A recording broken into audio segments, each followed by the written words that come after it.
Komunitas Sahabat Sehat meluncurkan konsultasi online dengan Dr. Agus Rahmadi, M.Biomed, MA, seorang dokter, pakar herbal, dan pengamat tibbun nabawi yang berpengalaman lebih dari 19 tahun di bidangnya. Kunjungi sekarang juga komunitassahabatsehat.com. Persembahan Wihil dan Klinik Sehat untuk sehat Islami dan alami.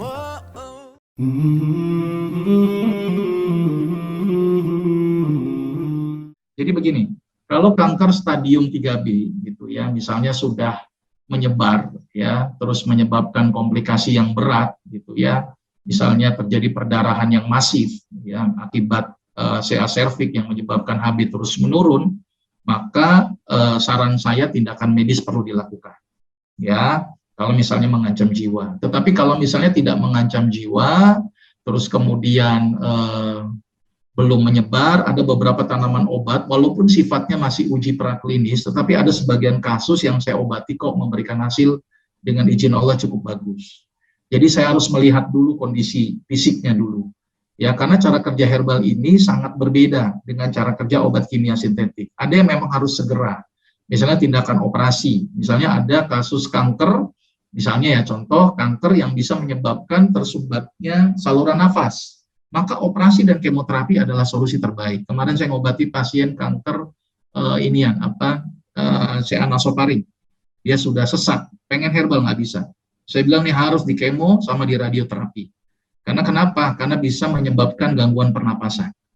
Ya, jadi dilihat skala emergensinya.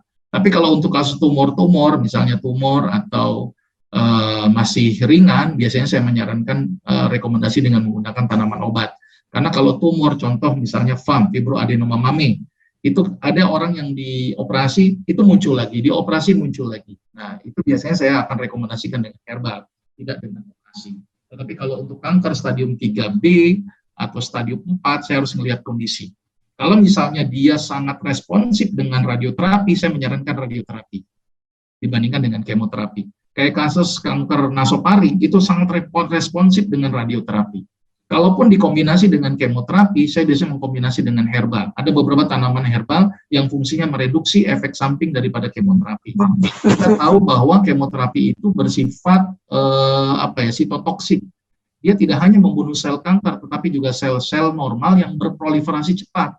Contohnya sel sperma, kemudian sel tulang, sumsum tulang atau sel darah, kemudian sel hati, kan maka itu efek-efek dari kemo itu menyerang ke daerah-daerah yang sel-sel yang bertumbuhnya cepat. Nah, biasanya saya akan memberikan beberapa obat untuk mereduksi itu, misalnya golongan-golongan antioksidan tinggi, misalnya ya, atau obat-obat yang melindungi fungsi sel hati, ya, atau obat-obat yang sifatnya memperbaiki struktur daripada pembuluh darah atau darah itu sendiri. Jadi saya bisa melihat kapan dia harus operasi atau kemoterapi, kapan dia harus herbal, saya harus melihat kondisi fisik dulu. Ya, biasanya saran saya sih harus melakukan pemeriksaan fisik terlebih dahulu, gitu ya. Tapi kalau untuk masih fibroadenoma atau tumor jinak, kalau saya sih menyarankan dengan herbal terlebih dahulu.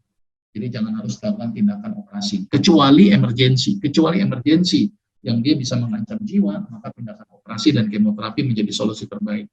Karena cara kerjanya sangat cepat ya, operasi dan kemoterapi.